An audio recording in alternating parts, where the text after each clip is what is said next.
We'll start at exactly 7 p.m. Please, that's in a minute.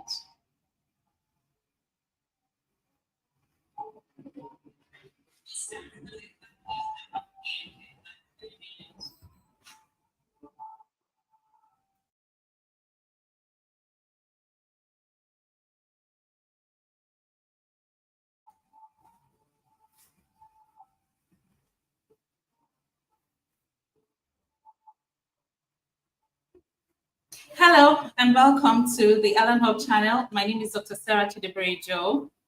Today, I'm having a conversation with my postgraduate students of the River State University. I think a lot of people know that's where I work. And if you're there, can you please leave a message? Can you drop a comment to say I'm here so that I know I'm talking to people? Because the platform I'm using won't allow me see you, but I believe that you can see me. If you can hear me clearly, just leave a message. I'll be able to see it. It's important that I know that people are out there watching. Thank you. Thank you, Grace Alfred. Toyin, thank you for joining. So this is a specialized class. It's for my postgraduate students, but I think anyone who finds this interesting can also join in. What do I want to do today? I want to share with my students, because we've already started this conversation as part of our work for the semester, how to document and reference using APA 6th edition. We've already talked about this. We are aware that there are newer editions of the APA, but for the River State University Faculty of Communication and Media Studies, the standard is the APA 6th edition. And today, I want to use this platform. I think it's a kind of experiment for me and for those who are in the class to see whether this mode of learning will be effective. We all know that this offers lots of opportunities. We can see graphics, we can engage, we can ask questions because we have the comment section. So let's see how this goes, and I trust that it will go well. Like I mentioned earlier, my name is Dr. Sarah Chidiebere Joe. I'm a lecturer at River State University. I'm a researcher. I'm also a mediapreneur. Ellen Hub Media is where I put to practice the things that I teach in class. So that's why we're here.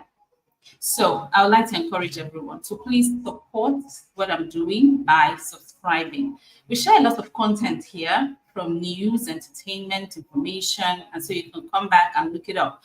But we also use the platform for educational content.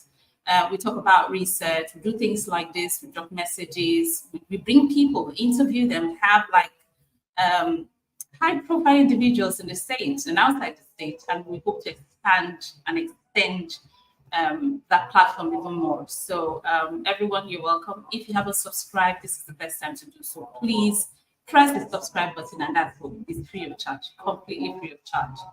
But now to my students, I'd like to begin by asking you, how have you been? I'd like to know, are you well? How was work today? Do you have any gist for me? Quickly before we begin, Singapele Tony says hi. Hi back. Uchina Daily says he's here. I like to, okay, awesome. This is a confirmation right here.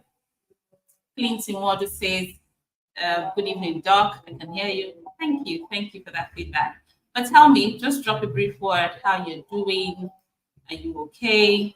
This is also a good time to just grab a bottle of water, or I don't think anybody drinks coffee by this time of the day, but if you do, something to just keep us engaged, because we're going to be here for, I hope to make it brief, but hopefully everything goes well. Okay, so let's jump into it. Let me pull up my slides now.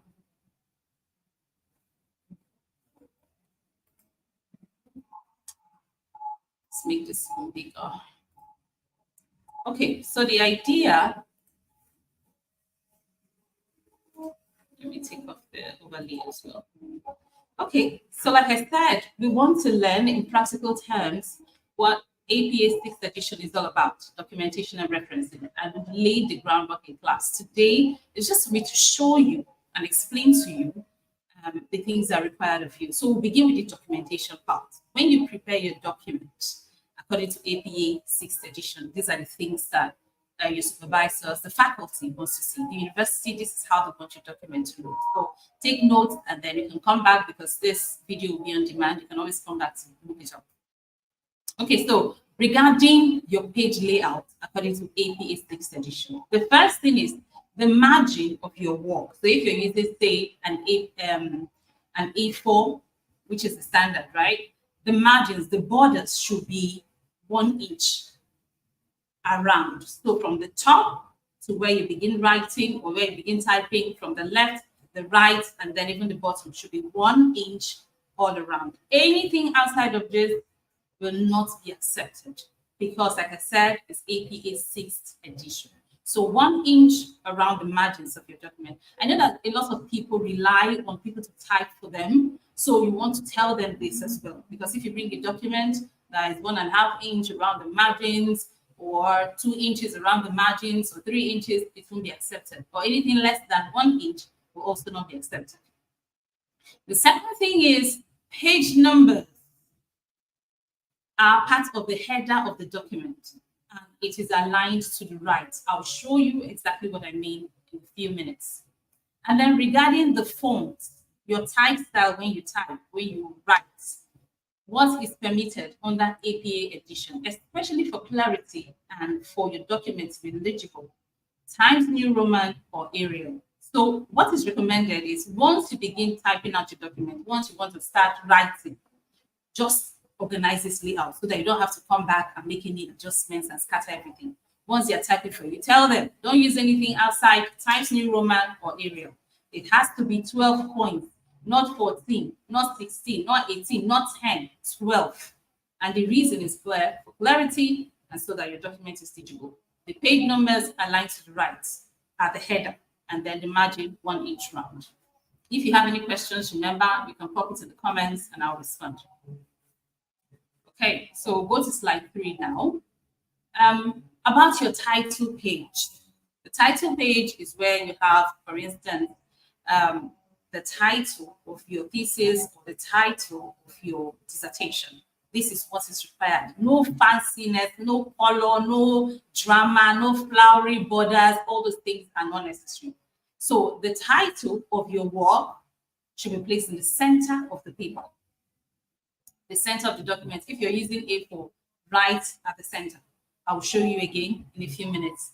And then the author's name and institutional affiliation. That means your name and your institution should come immediately below the title, all in the center, right? And then there has to be a running head across all the entire document. So if you have like 350 pages or 500 pages or 400 pages or 200 pages or 100 pages, there has to be a running head. And I'll show you exactly, for those of us who don't know, what a running head is. So if the title of your thesis is very lengthy, such that the running head, it will run across the page, then you want to shorten it. Yeah, I'll show you again, like I said, in a few minutes. So you have like an abridged version of the title of your work that will run across all the pages on the running head. And I'll show you what a running head looks like shortly. The next one is your abstract, which is an entire summary of your work. Your abstract is usually the first thing that your supervisor or anybody reading your work, especially your assessor, will read to know what has this person done, what is this work about, what is the argument, what are the conclusions, what are the key points of this research. And these are the things expected. So the label abstract should be the middle of your document, just at the top right there. And then you don't need to bold it or underline it, you just say abstract. It's not in full caps, just A should be in capital letters, and then small letters the rest. So title caps only. And then the content should not be more than 250 words and should not be less than 150. So between 150 and 250. These things I'm saying are really important. If you miss any point, it seems like it's very easy and I'm saying a lot of things, but it's really technical, which is why I'm also designing a guide for you, something you can just keep on your side. As you do your document, you can always refer to it quickly. But just in case you're not able to get the guide or it's a little bit cumbersome, you can always come back to these slides. They'll be available always on YouTube. And if you want a copy, I can also send those to you. Okay. Then regarding formatting, the abstract should be a single paragraph. One paragraph, not two paragraphs, without indentation, double spaced. And all of this, if you're using Word documents, you can immediately set it up, even as you set up your page layout. Yeah. Again, just shortly, I'll show you what this looks like. Okay. Regarding the main body of your document, remember what we're discussing now is documentation. How the document, let me show you for instance. A thesis should look something like this, for instance, all bound or whatever, with hard copy, not in this version, but it should be like a book like this. So how it should look like is what we're describing. There has to be consistency all through the pages. We're laying out what is expected according to APA 6th edition. So your headings all through your work, whether it's literature review, methodology, or the subsections or subheadings should follow a particular pattern. Here it says use descriptive headings. So not words, descriptive headings. Anybody who sees it will know exactly what to expect in that particular section or subsection. Then the format for headings is bold and title case. In other words, only the first letter of each word should be capitalized. Paragraphs, every time you begin a new paragraph, it should be indented to the left 0.1 inches. Sometimes your system may be programmed to centimeters, you can change it to inches, or you can just do a conversion of 0.5 inches to centimeters and you get the right dimension. Typically, for those who rely on others to type, it's important that you remind them consistently, this is what is required according to my school.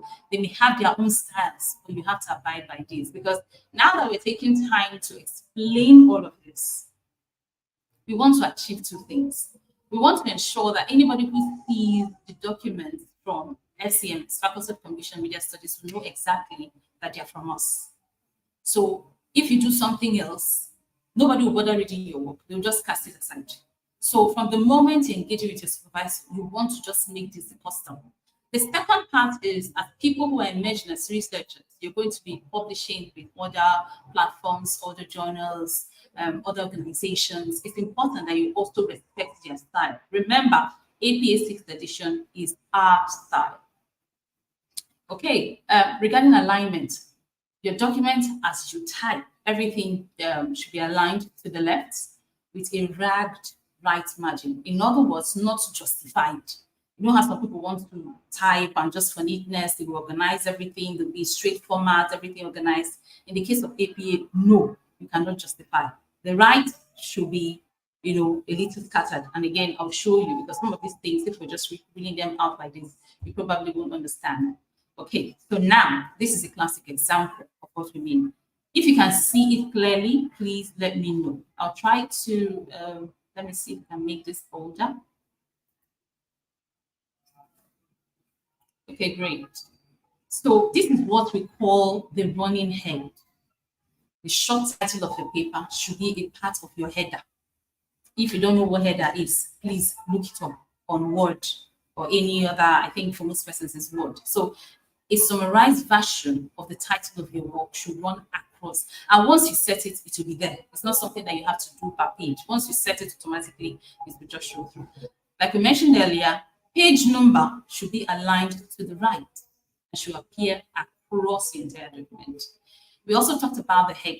So you can see here, title caps, R is in cap, M in capitals. But remember, it's in the middle, not to the left, not to the right. It is aligned to the middle of your document.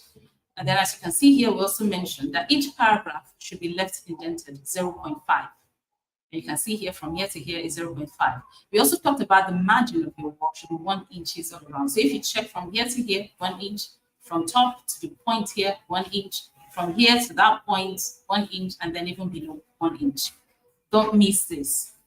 We talked about the title page, and as you can see here, the title of the work is in the middle of the page, followed by the name of the student and then the university. We talked about the abstract. You can see here, the abstract, the middle, double spaced, and then look at that thing I call a ragged right margin. The left is properly aligned and justified, but the right is ragged. In other words, it's not straight like this. So when you're writing your abstract, these are the rules. And please, if at any point you miss anything, you can pull me back and I will explain. Let me see if there are comments here. Somebody here says, all right. Somebody says, doctor, the example is blur. Oh, I'm really sorry. Are you sure it's not from your Okay, well, somebody here says, I can see it. It may be because of your network. It's quite clear from where I'm sharing it. But like I said, if you want, in fact, I'll make this slide part of the guide that I'm giving you. So that way you can always refer to it. And if you have any questions, you can always reach me. Besides, what we're doing here is me fulfilling my obligation of ensuring that you were taught. The thing is, if you check online, there are different guides, all over the place. But it's important that you also pay attention to what we've shared here. Because remember, SDMS, we have the best of the best of the best lecturers in the world, and we are to the detail. SDMS, under the current leadership of Professor Richard Amadi, is really careful about laying the right foundations for our PG program. So things like referencing documentation are really, really important. So please, and apart from that, remember Professor J.P. Okoni is on the course, teaching you research qualitative methods, and then Professor Fred Amadi is teaching you quantitative methods. I don't want a situation, and these are my bosses, right? I don't want a situation where you go to them and then, they say, oh, and they hold you accountable, like, why did you do it twice? And you'll be like, Dr. Sarah, this is my evidence, right? I don't want to explain, tire. If they just ask me, did you or did you not? Don't produce evidence, matter. Okay. Okay, somebody says here, after zooming it became blurry. Oh, sorry. Okay, so we're out of the Zoom version. I hope you get to see it. Okay, don't worry. In the end, I think we can see it. I think they're just key things that we've shared here about the running head, how the heading should look like, how the margin should look like, just key details, and we can again go back to them every once in a while. And if you have any questions, you'll get the slides, of course. You can always draw my attention to them. Like we said in class, everything about documentation is about having consistency and flow. So your document doesn't look scattered. There's a kind of style and flow with it. And it's really, really important that we get this, because once we get into the world of academia, these are some of the things that we encounter. I think it's part of our lifestyle as academics to do things according to a particular pattern. There are those who challenge this to say, oh, why don't we have our own style? Why don't we do our own things? But for now, we have to abide. Okay. All right. So we make progress now. There's just one thing I want to talk about referencing before we go into the main conversation about referencing. And this is part of documentation.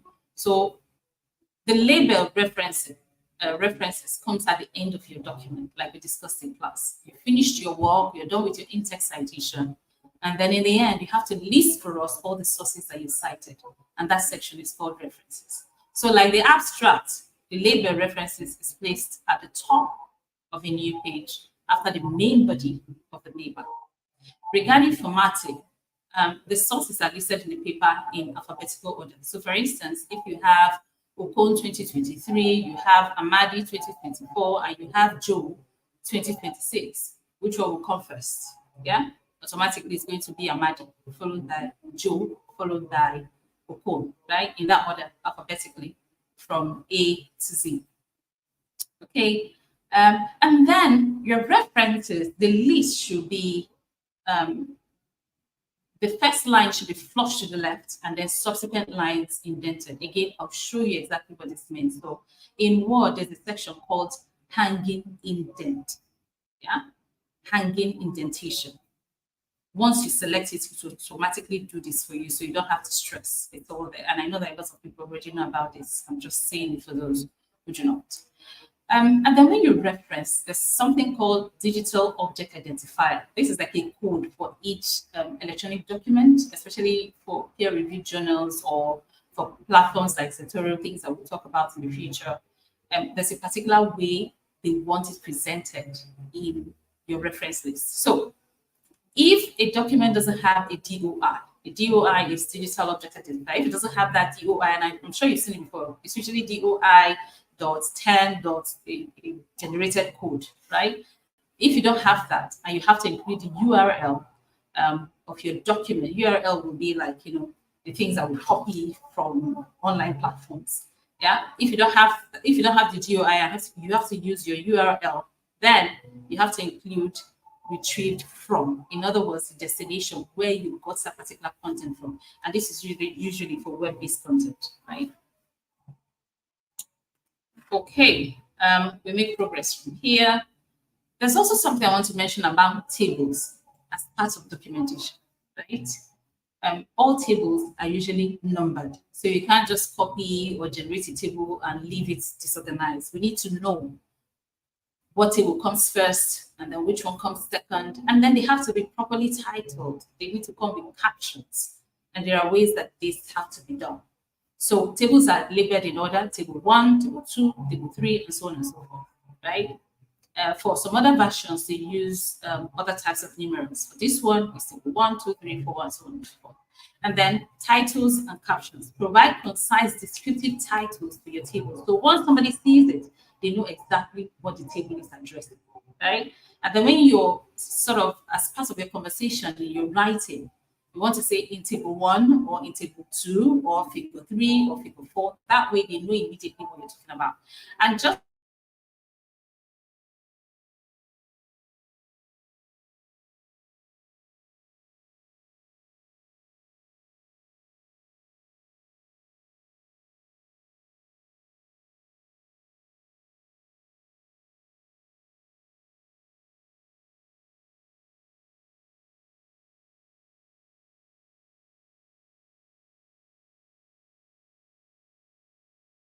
okay, great.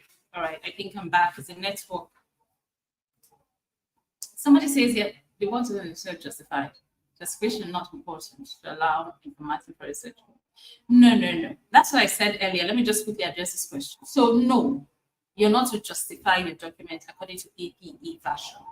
So normally you justify for that kind of neatness, but for APA, they're saying no. And remember, we are abiding by the rules. Yeah. So the question is that way is right at the right end because justification is not allowed.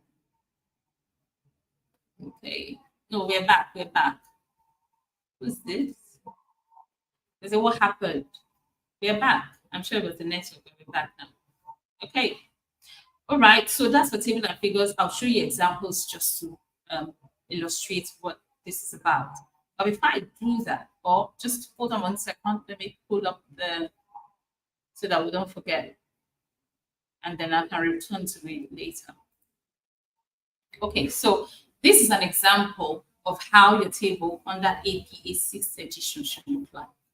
You have a table number, you have the table title, it has to be descriptive. This one reads number of boys and girls by age group. So once you see it, you know what to expect in the content section.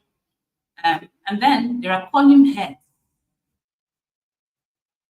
Yeah, and there's a message here. This note, you include note to say, for instance, the source of. When it's not your own table, if you copied it from somewhere else and you're replicating it in your work for a reason, then you have to include the source as part of your in-text citation. So this is a table notes, and then this is the body of the table. You have the column heads, have the table body, have the table notes, and then the table title, the table number, and so on and so forth. So this is your standard table. As you can see, there are no vertical margins or vertical lines here, or horizontal, just again for clarity and style. So if you submit to your supervisor or any other person, somebody's really complaining. I can't. Is this like now? Hold on. Can you see it now? Can somebody please let me know? Is it clearer now? Are you sure it's not your network? Is there anybody who can see? Please leave a comment. If you can see everything.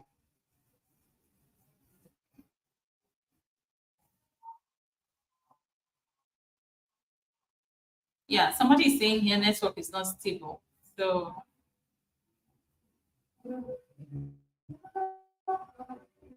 oh, okay.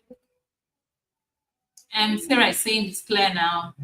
Is anybody else with this? Okay, so I think it's a network issue, and these are some of the challenges we face with respect to technology, right?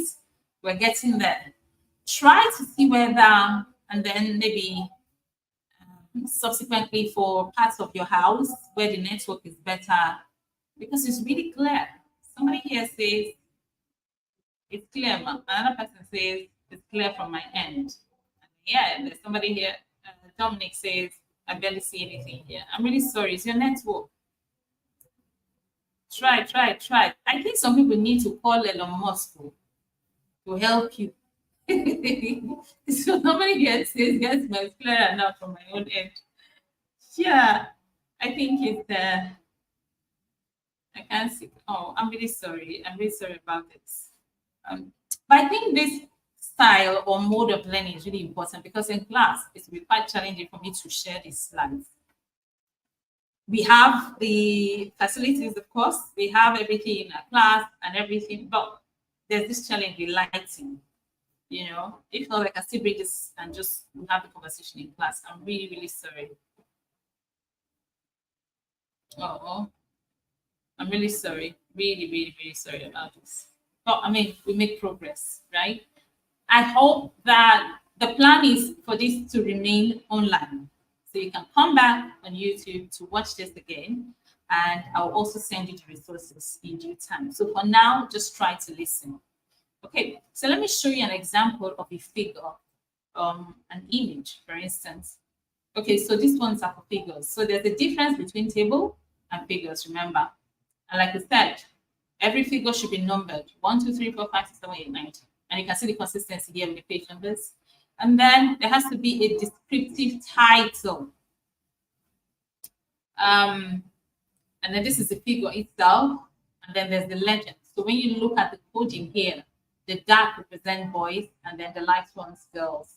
And then, of course, there's a figure note. Because again, even though this is not a borrowed figure, it was still important to explain, break it down, so that anybody who encounters this particular figure, they really know what they're looking at. Everything about research writing is about clarity, justification, answering the why question. If you have a table or a figure as part of your work, you need to answer that quick question, why? It's really important that researchers and students know this. Anything you want to include in your work, you need to go back and say, can I do without this? Is this really important? Or are there better ways I can actually present this, right? You can imagine what figures and tables do for us. They make it really easy for us to understand stuff. You can imagine somebody writing out, trying to explain these in words. It's simpler because, as they say, pictures speak louder than words. And then there's an example of an image. Once again, it is properly labeled. There's a title here. This is the image itself. And then there are notes accompanying this image because describing the source of the image. And remember, you can see that the note is italicized. Everything about formatting that's been described here, that is what you must follow. Dr. Sarah Joe did not make these rules. This is APA 6th edition style. If you do anything outside of this, your work is rejected. Okay, so now we'll go back and begin to look at referencing itself.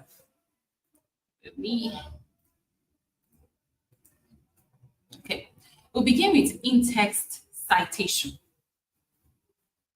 Is this still blurry? Okay, for some persons, network, everything about research.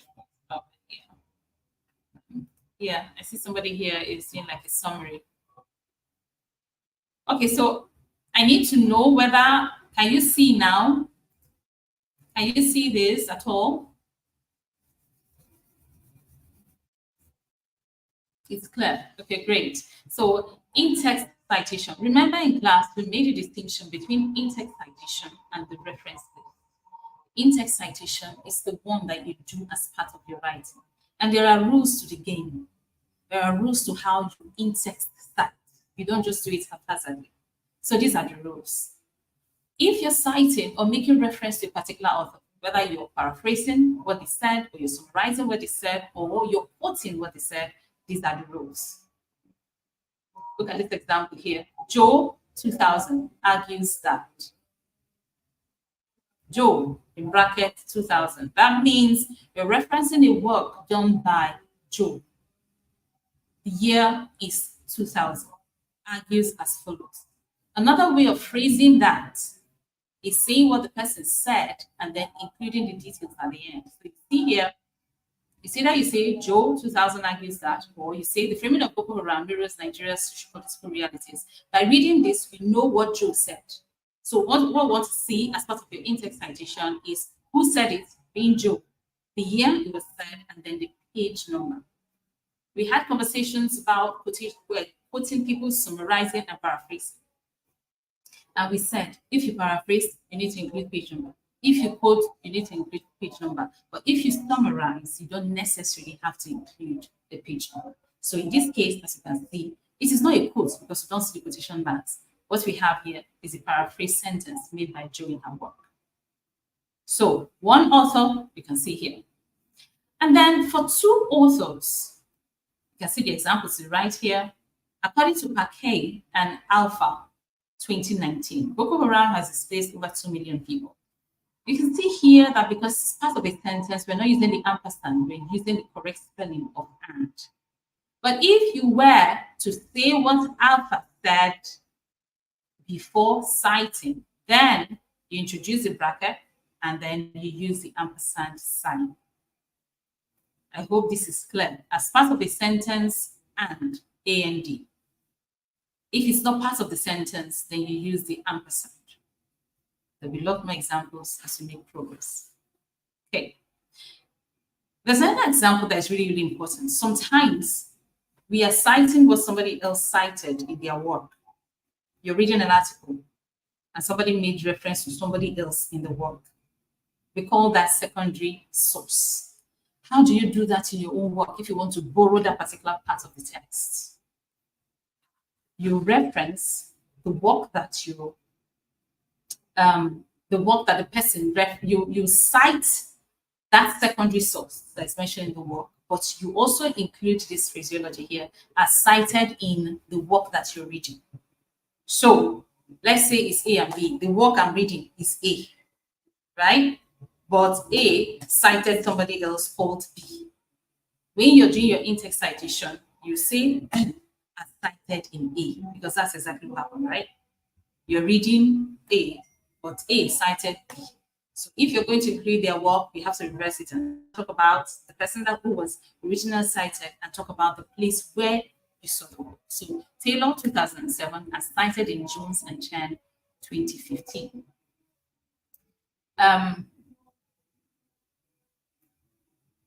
There's another way of doing that too, as you can see here. You can say Taylor in bracket 2007 as cited in Jones and Chen 2015. So it's virtually the same thing. I think for secondary sources, we encourage researchers to always find the original work and cite directly. But if it's not possible for you to find that original work and you have to rely on this secondary one, then you have to do it this way. I know that for some persons, it's a little bit, oh, I'm not getting it, don't worry. Once you start writing and applying the rules, you see how easy it is.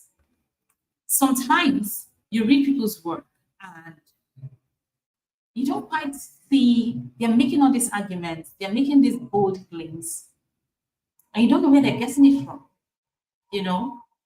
And to think about some of the things we shared in class, it's impossible for you to just throw a bold claim there without telling us where you got it.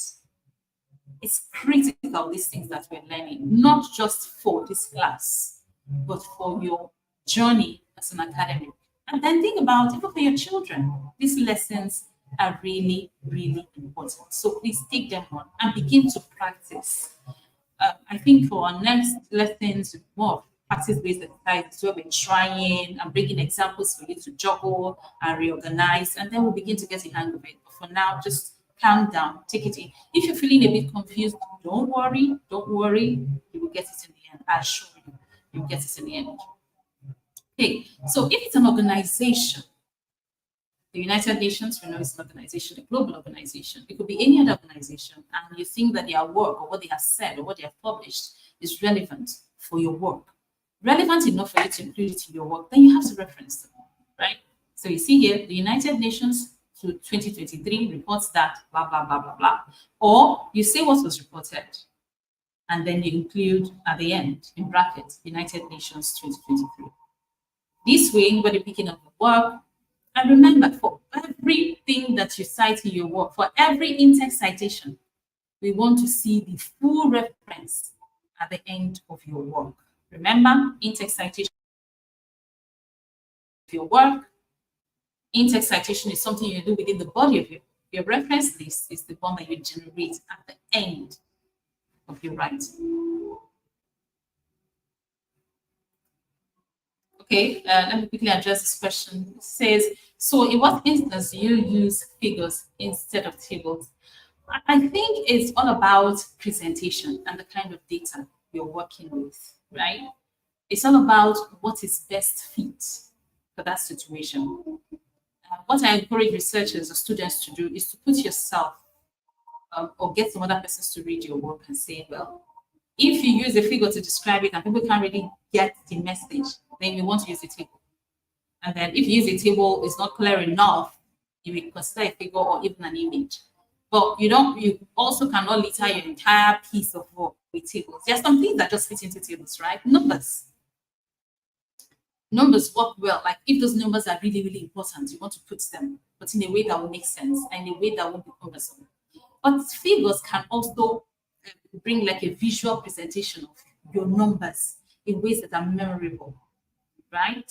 In ways that people can always think about. Because now, for instance, technology and all that, you can play with colors, you can play with different types of charts. There are smart charts. If you go on Word, there are different tabs that can help you make sense. So my advice would be for you to explore, but use them sparsely as well. Use them carefully, creatively, intelligently. And it's not for you to dump the table. Sometimes there are some persons where you go to defend your work, they will look at your table. Some people can actually read numbers and they will take you up on those numbers. Or you present a figure that doesn't represent what's in your work. I've seen this kind of things happen sometimes. And then you'll be pissed. So be sure that not only do you condense words into those tables and figures, but that you also know what they represent and what they mean. And remember, as part of your work, this is like a bonus tip. You don't just drop a table and you move on. No. The table is to make text easy, but you have to explain as part of your work what those figures mean and what those tables mean. What are the key points you're trying to tell us? It's really, really, really important. And I'm sure that our two senior researchers, Professor J.B. Okon and Professor Fred Amadi, will highlight more and more how we use this. Okay. Let's see this one. Are there any possible limitations in secondary sources, especially when the content idea is not true, authentic, or cited by the primary source? Of course, there are issues. I'll tell you something that I experienced today. So I'm writing this paper for the IAMCR. The deadline is fast approaching. So I'm looking up all this literature. And then I saw one, and in this, it's supposed to be a secondary source. But I said, no, my training is, even if I see a secondary source being used in a particular article and it made great sense, I always go back to see how I can look for the original, document to see it for myself. And this particular author cited, let's say, for instance, they said Joe and Joe 2024. Right? But when I went to the reference and I got the entire piece of work and I went online to search for it, I thought that it wasn't Joe and Joe, it was just Joe. I don't know whether that makes sense. So it wasn't two authors that did the work, it was just one author. Some persons will say it was a typo. Some persons will say it was a mistake or an oversight. In research, you can't afford. You have to be sure what you cite, because you can't tell your supervisor or the people assessing your work that, oh, you can imagine if the person who was there and you're giving credit to somebody else, the person's work. The person will be like, who is this second Joe that I'm not aware of? So you want to double check. Remember, secondary citation is only when it's impossible to find the work. If you can find it, you better go read it and cite it as the original text, because mistakes may happen. Yeah. What the argument that was made in this work I was reading wasn't bad. It was just that the citation was wrong. So I immediately corrected it. And that's another bonus. I hope I've been able to help you there. There's another question here. It says, discussing the table is not same as table reading. And I don't quite get your. No. So I think what you mean here, table reading, is when people come and they are and they are saying word to word what's on the table. So please, and I know that as part of your work, as part of your research course, you're going to be taught this. There's a reason that you use a table. There's something you want to show us that is really important, right? There are reasons, for instance, people use maps. And there are reasons people use figures and colors to signify things. You want to draw attention to something. So that thing that is most important to your work, you want to discuss it by your research. Let me give a classic example. So if you do a research about boys and girls, and then there's a shocking or surprising finding that girls are more intelligent than boys in terms of maybe statistics for JAMB or whatever.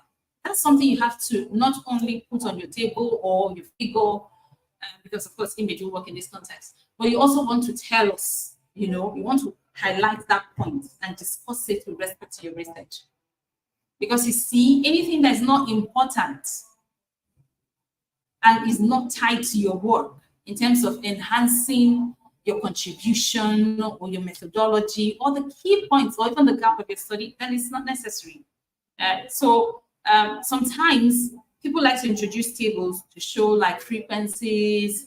I think at the end of the day, it's just to simplify text for people. But the key points, the important things in that figure that you want us to know, you have to talk about it. You can't just stand before people and read word for word what's on your table. Oh, there were 13 boys who took the exam, and then there were 12 girls who took the exam, and then one boy failed and 2 girls passed. No, that would be table reading. That's not what we want to. That is not our interest at this point. We want to know, why does this particular data matter? What did you find out with respect to these numbers that are necessary for us to know? Okay. Let's see if there are any other. Okay, great. I hope I've been able to help you there. But if I did not, you can, circle back and we can look into this. Let's make progress then. And if the plan is to have this session for 1 hour and we have 18 minutes into 1 hour, if at 1 hour you're beginning to feel tired or dizzy or you have prior engagements, I would like you to please leave a comment and then we can continue. If not, the standard lecture hours is 2 hours, so I can go for another hour, but we'll make progress, right? But remember, leave a comment and then I'll leave word now. Where is he? I want to leave a message for Captain. Captain, can you please help me snap attendance? Captain Dominic, please ensure you do attendance for me. I would like to know everyone, even though it will be here. I don't want people sneaking in later. I want to know people who are actually here live to participate in the class, because that will be my attendance sheet. I will know the rules, right? No attendance, no exam. Okay, great. Okay, so now let's go into specifics. What are the kind of things that you reference and how we're supposed to do them? What are the rules? We've talked about intake citation, we've talked about documentation. Now we're talking about specific resources that we include in our work. So when we want to reference a book, or the general guide for referencing a book is, you write the author's name. If there are 2 of them, you include an ampersand, and then the year of publication, the title of the book in italics, location of publication, and publishing. An example is this one, Joe, SC. And remember, Joe, comma, not Joe, full stop. Joe, comma, S, full stop, or dot, C, dot, and Walaka, comma, T, and so on and so forth. Yeah. Then the year of publication is 2024 in brackets, followed by a full stop. Some persons would imagine, oh, all this full stop, all this comma, it doesn't matter. Look, there's something about style. If you're pulling a particular style, you have to, it's just like taking medicine, right? If the doctor says 2 morning, 2 night, 2 in the evening, there's a reason they said that. So it will be really, really dangerous if you go ahead and pack 5. Or you take the 6 at once to say, since they said 6, let me just take all at once. No, you could die. That's the same thing we're referencing. As it is prescribed here, those are the things that you follow word for word, no errors. Yeah. I know that some persons already know this and they are experts, but please still pay attention. You may still learn 1 or 2 things. Right? So 2024 in bracket, full stop, and then you see the title of the book. Mastering APA 6th edition referencing. Mastering APA 6th is in italics. It is italicized. And then the location of publication is Port Harvard, and the publisher is Ellen Hall. Simple, very simple. And all of this you can find in any book. You can just open the first page or the back page of the book and you see all the details and you fill it in. But even more interestingly, there are softwares and platforms online that can help you do this automatically. You just feed in the information and boom. But sometimes, rather than go ahead to start typing it in or trying to generate it automatically, it's also good practice for you to begin to know how to do things yourself. There are different platforms, there are softwares that can help you do this if you just feed in the right information. Or if the information is already or the resource is online, they can immediately generate it for you. All you have to do is go there, select APA 6th edition, and boom, copy, paste in your work. Easy peasy. But this is how it should look like. And even after doing that, because I found from experience, sometimes I use, for instance, Cite for Me. And then in the course of my work, if I made the error, or maybe I didn't read what the style that the journal or whatever, publishers or whatever prescribed. If, for instance, I was using Arial and they said, no, we must use Times New Roman. And you go back and you change it for some, especially for Word, it will just change everything. So you have to go back and make sure that the fonts are not changed and the settings are not changed. I'll give you an example. So I like to use Arial Narrow for my writing. But if I was using Times New Roman to type and I go back and I just say Arial, it will change all my italicized text into normal text. That means I have to go back one by one. That's important. That's why it's important for you to organize your document from the get-go, so you don't have this kind of errors or duplication of work, going back to start highlighting and changing to italics, capital letters, or whatever. So it's important that you get it right. So this is what it is for books. Yeah. Okay, somebody is asking here, Ma, is it necessary to put in brackets? In barracks? Barracks? I think he meant or she meant brackets, the year publication. Yes, as it is described here, this is a template. You can't guess this. You can't do your own version. This is the approved version. It's copy and paste. That's the truth. That's why I'm working hard to get this comprehensive guide to give everybody. So as you're doing your work, you're comparing it to make sure I'm doing it the right way. In fact, two things that you must read before you submit. Okay? You want to make sure your documentation is in order as described. And then you want to read your abstracts and your references. Because if you get those two wrong, some persons may not have the time, they are busy to read your work. Oh, they want to be sure that at least this one spends the time. And you know that people who have submitted this work, they've done the work. They've done the masters, they've done the PhD, they've studied and they write, like writing is their life. So they know the small tricks may include, and they know where to catch you because they have experienced it. So don't get trapped. Let's go. This person is saying, let's see, please, Ma, can we have the material after the class? It's greatly, I've already said to be available. Yeah.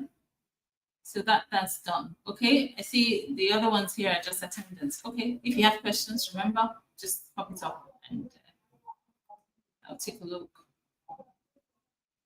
Another person has a question here.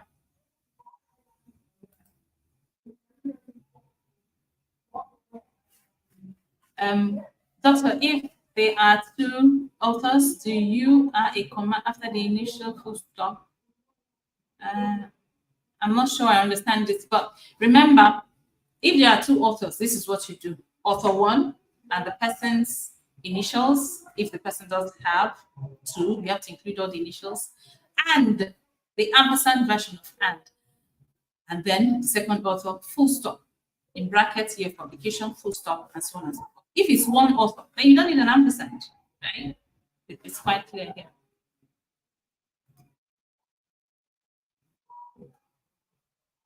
The use of ampersand is always required, yes, for your reference list when you have more than one author. Another question, yes, you can have the material. You will have the material. It's going to be part of the guide that I'm laying out for the course. So don't worry, you get it. When there are two authors, yes, it is required. It is a must. Yeah, it's a must. Okay, we make progress. Okay, so we know that apart from standard books, We also have what we call now ebooks, electronic books, books that you find online, PDFs and stuff like that. And this is the rule. Author, author one, author two, that's if there are two authors. If it's only one author, then it's one author. The year of publication in bracket, title of the book, italicized, location of publication, publisher. Or author one, author two, year of publication, title of the book. If it's an edited, if it's a book that's in edition, so there are some books you have second edition, third edition, fifth edition, sixth edition, then you have to list the title of the edition in Italy as well, and then the DOI or the place you retrieved it from.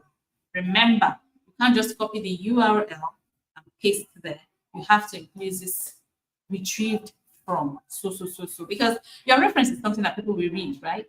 And the URL sometimes comes with this form thing. It's a link that people can just click and immediately they can go there to see where you work if your work is online. So it's important that you include it so that people are sure that you actually saw this text and it's not something that you can fake.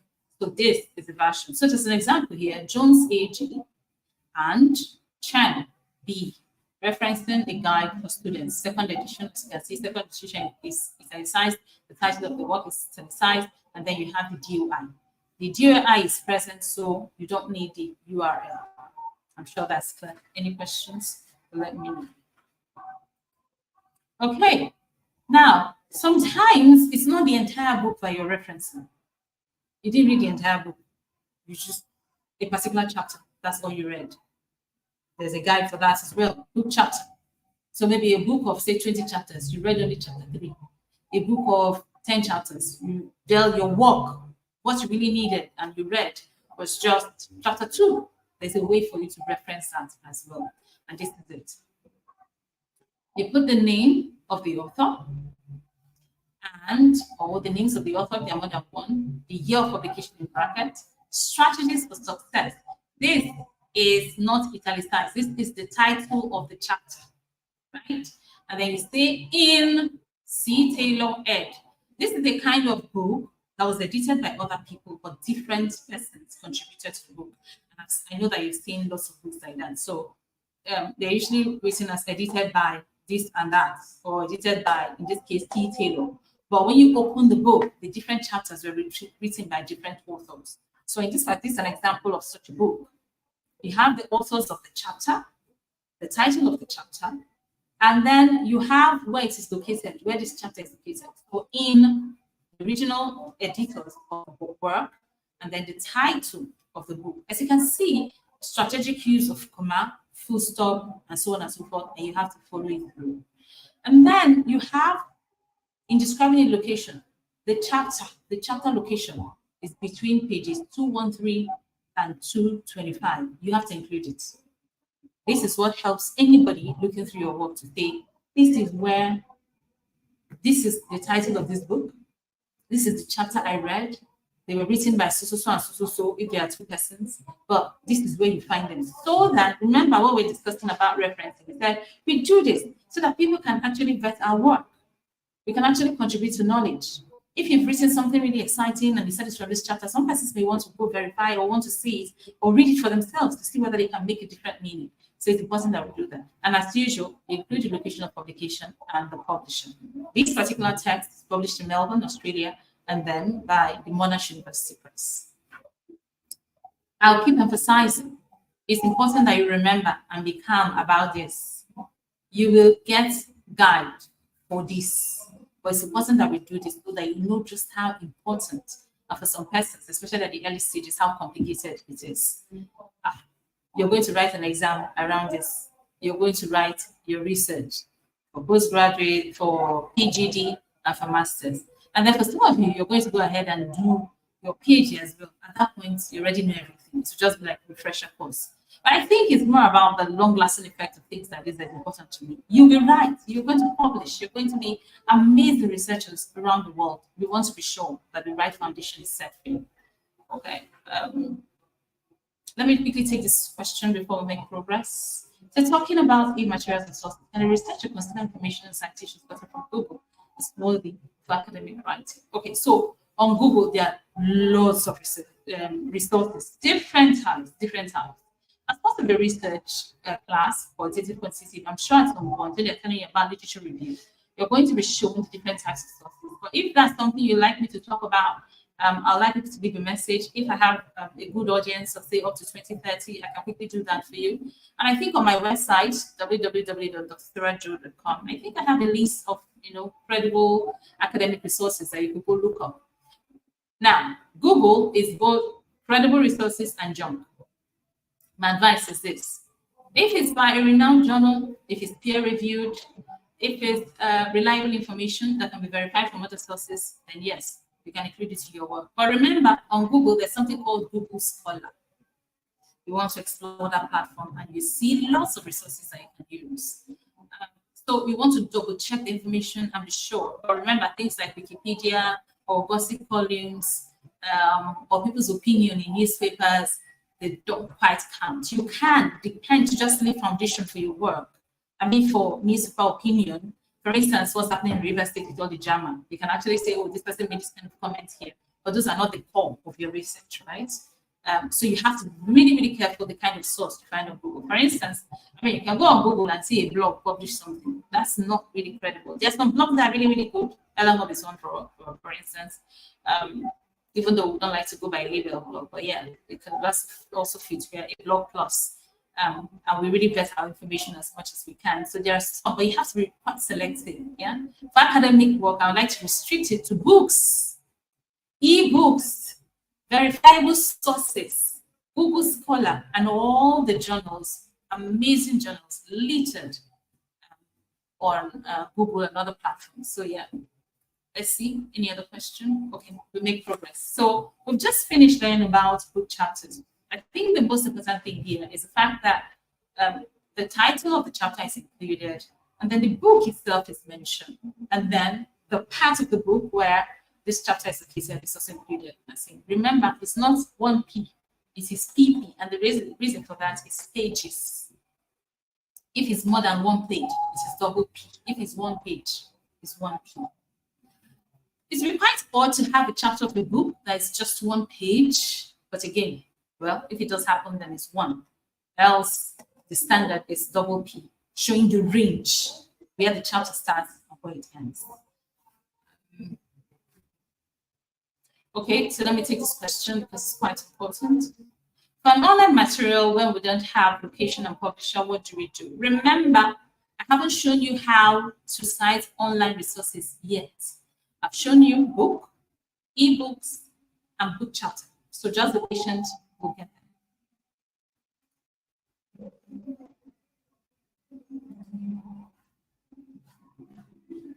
Okay, in-text citation, please. When is can one, et al, and best can it be used? Okay, so there are clear rules for this.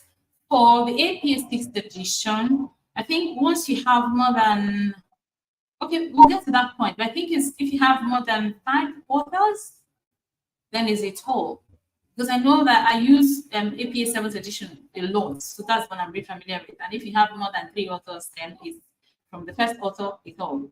I think for APA, I'll verify and I'll get back to you on that one. Or maybe it's all part of our presentation today.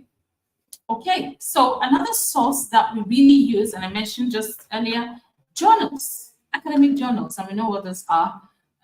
There's a way to cite them as well. Remember, we've dealt with books, ebooks, book chapters, now journals. Okay, when it's a journal, the rules are slightly different because journals come with different sets of parameters. You have to talk about the name of the journal, the volume, the issue number, the page number, and so on and so forth. And that's the example we see here. So you write the name of the author, the initial of the author, authors, year in brackets, the title of the article. Every journal, will have a title. Every journal article will have a title. And the journal itself will have its own title, like the name of the journal. So in this case, the title of the article is published in the journal, and subtitle, if there is one. And remember, to include a subtitle, you have to use the column first. And then you include the title of the journal. That means the name of the journal itself. Journals are made up of maybe 20, 30, 10 articles, and so on and so forth. But you have to include the name of the journal at this point. And then the volume and issue number of the journal. Most journals come in different volumes, volume 1, volume 2, volume 10, depending on how many times it's published, and then they have issue numbers as well. So, and then you have the DOI information or the URL. So this is a classic example. This particular article was published by 2 persons, Lee S. and Seal, 2007, Learning to do Qualitative Data Analysis and Observational Study of Doctoral Work. This is a title, Learning to do Qualitative Data Analysis. That's the title of the article, and there's a subtitle, and Observational Study of Doctoral Work. And then Qualitative Health and Research, that is the title of the journal. And as you can see here, it is italicized. There's a volume number. The volume number is also italicized, but there's no issue number. If we were to have an issue number, it would be in brackets as illustrated here, and it won't be italicized. So what is italicized in the context of the journal is the title of the journal and the volume. The issue number is not. And then you have the page numbers, the pages, from where that particular article in the journal starts until where, just like a page, a book chapter, right? You have, but you won't put the PP. You won't put the PP. Remember, these things are technical. That's why I said you need a guide on your side to be sure that you're complying. I remember when I started my own journey, and I mean, the standard River State University is so high and beautiful, but I mean, I had my master's done in the UK and the PhD in the UK, so it was even 10 times tougher. And I didn't quite get it, but it was so like, you know, it has to be. I said, I'm waiting now. I've already recently, what's the problem for where? It was a whole lesson. It was a whole thing. But I think I'm happy for it now because I have more respect for people's work and I'm quite attentive. I'm the kind of person when I finish my work, I go and I read my references line, but just to make sure that I didn't spoil anything. I didn't spell somebody's name wrongly, you know. It's really important. So in the end here, you put your URL or your DOI, and that's good. We are taking pains now to do this explanation and to show you and to convince you beyond reasonable doubt. Hey, when we are marking the exam, my eyes will open like this, looking. All right. Okay, let's make progress. I see a couple of questions there, but let's get to a particular point. Okay, so the next one is newspaper. Yeah, you can cite solid newspapers. I mean, for instance, the example we have here is of the New York Times, but we have newspapers of record like the Guardian, the Sun, and the Daily Times, the Leadership. These are the people who shape our understanding of what's happening in Nigeria. So yes, sometimes we have to rely on them. I mean, if you think about newspapers, they contain a lot. Okay, there are lots of solid information that you can find there. There are lots of reports that are published in papers. There are lots of data that are also replicated in papers. So sometimes you find yourself. And then even as a research source, right? That's your data source. If you're doing like a content analysis of newspapers or whatever, you still have to tell us. It's important that you know all of this. So sometimes that's your source.